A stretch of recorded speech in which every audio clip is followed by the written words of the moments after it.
নমস্কার বন্ধুরা। তো আমি আবার মামার বাড়িতে চলে এসেছি দাদুর সাথে। এই কিছুদিনের মধ্যে গুরু পূর্ণিমা রয়েছে, তা গুরু পূর্ণিমার ব্যাপারে বিশেষ কিছু জানার আছে, সেগুলো আমি দাদুর কাছে জেনে নেবো। দাদুর সাথে আছেন দাদু, এইসব কথা আমরা দাদুর কাছে শুনে নেবো। চলো দাদুর কাছে সেই সব কথা। দাদু উপস্থিত রয়েছেন, তো দাদুকে এবার এই সামনে গুরু পূর্ণিমা রয়েছেন, আপনারা সকলেই জানেন। কিছুদিন মধ্যে মোটামুটি 10-12 দিন পরই দেখতে গেলে গুরু পূর্ণিমা। তা গুরু পূর্ণিমা সম্পর্কে দাদুর কাছে সেই কথা একটু শুনিয়ে নেবো দাদুর কাছে। হ্যাঁ দাদু, সেই কথা গুরু পূর্ণিমা, আষাঢ়ী পূর্ণিমা বা গুরু পূর্ণিমা বা ব্যাস পূর্ণিমা সম্বন্ধে তো বলবই। তার আগের যে ভিডিওটা করা হয়েছে ওরগ্রামের ফরেস্ট সম্বন্ধে, ওখানে একটা কথা বলে নিই। ওখানে আমি বোধহয় বলেছিলাম ওরগ্রাম ফরেস্টের পূর্ব দিকে কৃষ্ণকালী মন্দির এবং ওরগ্রাম, কিন্তু ওটা পূর্ব দিকে হবে না, ওটা হবে ওরগ্রাম ফরেস্টের পশ্চিম দিকে। আর একটা গ্রামের নাম করতে ভুলে গেছি, অর্থাৎ ওরগ্রাম ফরেস্টের পূর্ব দিকে হচ্ছে নূরপুর। নূরপুর গ্রামের কথা তখন বলি নাই। আর নূরপুরে কিন্তু নূর মানে আলো, অর্থাৎ মুসলিম শব্দ। এখানে কিন্তু কোনো হিন্দু, কোনো মুসলমান নাই এই গ্রামে। নূরপুর গ্রামে কোনো মুসলমান নাই, কিন্তু শোনা যায় জাহাঙ্গীরের পত্নী নূরজাহান নাকি একবার যাওয়ার পথে ওইখানে ক্যাম্প করেছিলেন বা শিবির করেছিলেন, সেই জন্যই তার সম্মানে ওই গ্রামের নাম রাখা হয়েছে নূরপুর। তা যাই হোক, এখন আবার চলে আসি গুরু পূর্ণিমা সম্বন্ধে। প্রথমে বলে রাখি, আগামী 12ই শ্রাবণ 29শে জুলাই বুধবার গুসকরা রটন্তী কালী মন্দিরে আমাদের পঞ্চমুণ্ডী ব্রহ্মময়ী দক্ষিণাকালী মন্দিরের তরফ থেকে গুরু পূর্ণিমা অনুষ্ঠিত হবে। এখানে যে রটন্তী কালী যিনি পুরোহিত আছেন, তিনি হচ্ছেন খোকা চোংদার, আমার খুবই স্নেহভাজন, এবং তার পত্নী মানসী দেবী এবং তার বোন ইতু দেবী এবং তার ভগ্নিপতি পরেশ বাবাজীবন আমার শিষ্য, যার ফলে ওখানে অনুষ্ঠান করতে আমাদের কোনো অসুবিধা হয় না। তা এখন বলি সকলকে, আমার যত শিষ্য আছে, আমার এই মুহূর্তে শিষ্য সংখ্যা 162 জন। ওই অনুষ্ঠানটা কেবলমাত্র আমার শিষ্যদের জন্য। আমার যদিও কয়েক হাজার অনুগামী আছে বা আমার অনেক ভক্ত আছে, কিন্তু আমার শিষ্য আছে মাত্র 162 জন। তা আমি এই ভিডিওর মাধ্যমে আমার যত শিষ্য আছে তাদেরকে অনুরোধ করছি, ওই শ্রী শ্রী রটন্তী কালী মন্দিরে গুসকরায় তারা যেন ওই দিন সকাল 8:30টার মধ্যে সকলেই উপস্থিত হন, এবং অনুষ্ঠান ম্যাক্সিমাম 12টা পর্যন্ত চলবে, দুপুর 12টা পর্যন্ত। 12টা পর গুরুর অন্নভোগ প্রসাদ ওখানে সকলকে খাইয়ে দেওয়া হবে। এটা এই জন্যে সকল আমার যারা শিষ্য, আমার যে 162 জন শিষ্য, তাদেরকে অনুরোধ করছি তারা যেন সকলেই অবশ্য কর্তব্য হিসাবে ওখানে হাজির হয়ে যান। এরপরে বলি গুরু পূর্ণিমার তাৎপর্য। গুরু পূর্ণিমা মানে এই দিন হচ্ছে ব্যাসদেবের জন্মদিন। তিনি ব্যাসদেব হচ্ছেন হিন্দু ধর্মের আদি গুরু। ব্যাসদেব হচ্ছেন হিন্দু ধর্মের আদি গুরু। তা তিনি ওই বেদ তো তিনি রচনা করেনি, বেদটাকে তিনি 4 ভাগে ভাগ করেছিলেন। ঋক, সাম, যজু, অথর্ব তিনি ভাগ করেছিলেন। তিনি তার আগে অবিন্যস্ত অবস্থায় ছিল, যেমন তন্ত্রটা যেমন ছিল অবিন্যস্ত অবস্থায়, সেটাকে বিন্যস্ত করলেন ওই নবদ্বীপের কৃষ্ণানন্দ আগমবাগীশ 300 বছর আগে, অথবা 400 বছর আগে, অথবা 500 বছর আগে। তিনি পুরাণ লিখলেন। পুরাণ তো মুখ্যত হচ্ছে 18টা, কিন্তু তার বাইরে অনেক পুরাণ আছে। হ্যাঁ, পুরাণের মধ্যে অন্যতম শ্রেষ্ঠ পুরাণ হচ্ছে বিষ্ণু ভাগবত। ভাগবত আবার 3 রকম, বিষ্ণু ভাগবত, দেবী ভাগবত এবং পঞ্চরাত্রিয় ভাগবত। বরঞ্চ দেবী ভাগবতে রাধার নাম আছে, কিন্তু বিষ্ণু সম্বন্ধে যে ভাগবত, অর্থাৎ বৈষ্ণব ধর্মের যেটা দ্বিতীয় শ্রেষ্ঠ বই গীতার পরই, দেবী ভাগবতে প্রায় 50 পাতা জুড়ে রাধার কাহিনী আছে, কিন্তু বিষ্ণু ভাগবতে কোথাও রাধার উল্লেখ নাই। তবে ওই বিষ্ণু ভাগবতের 10ম স্কন্ধে আরাধিকা বলে একটা শব্দ আছে, সেটা কাকে উদ্দেশ্য করে বলা হয়েছে জানি না। হ্যাঁ, ভাগবতে কৃষ্ণের কথা আছে, কৃষ্ণের লীলা কথা আছে, গোপিনীদের কথা আছে, কিন্তু কোথাও রাধার উল্লেখ নাই। মহাভারতে 1 লক্ষ শ্লোক আছে, মহাভারত রচনা করেছেন ওই ব্যাসদেব। 1 লক্ষ শ্লোকে কোথাও রাধার নাম নাই।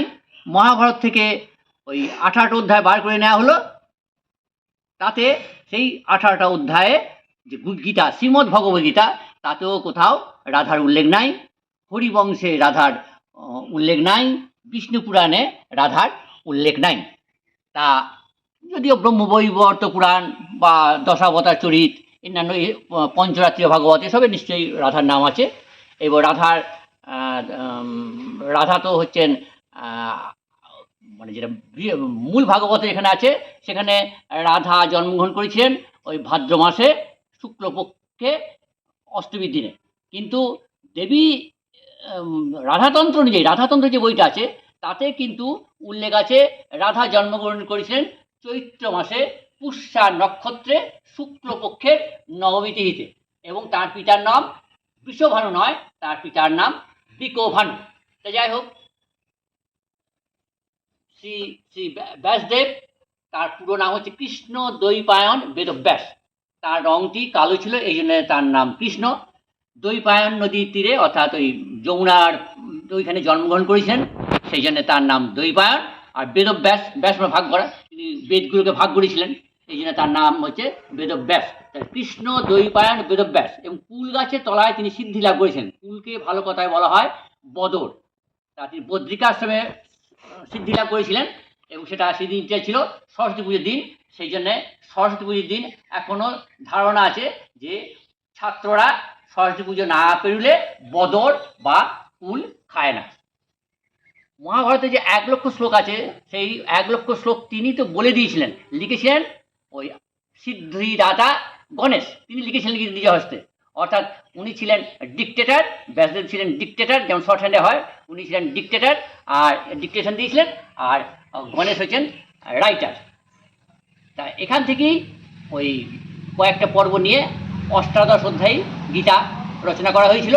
মহাভারতে 18টা অধ্যায়, 18টা পর্ব, আবার গীতাতেও 18টি অধ্যায়। হিন্দু ধর্মের মূল গ্রন্থ কিন্তু 3টে। 1 নম্বর হচ্ছে উপনিষদ, মানে বেদেরই অংশ, বেদের শেষ অংশ হচ্ছে উপনিষদ। উপনিষদ আর ব্রহ্মসূত্র এবং শ্রীমদ্ ভগবদ্গীতা। তা তিনি তো ভগবদ্গীতা, গীতা তো অনেক রকমের আছে, তার মধ্যে ভগবদ্গীতাটাই হচ্ছে শ্রেষ্ঠ। আমার কাছে তো 24 রকমের গীতা ছিল, যেমন রাম গীতা, বেদ গীতা, অষ্টাবক্র গীতা, এইসব সব গীতা। তা এই ব্যাসদেব প্রধানত 18টি যে পুরাণ, পুরাণ তো অনেক আছে, আমি আগেই বলে দিলাম, তিনি রচনা করেছিলেন। তিনি যখন ব্রহ্মা পুরাণ লিখছেন, তখন তিনি ব্রহ্মার মাহাত্ম্য প্রচার করছেন।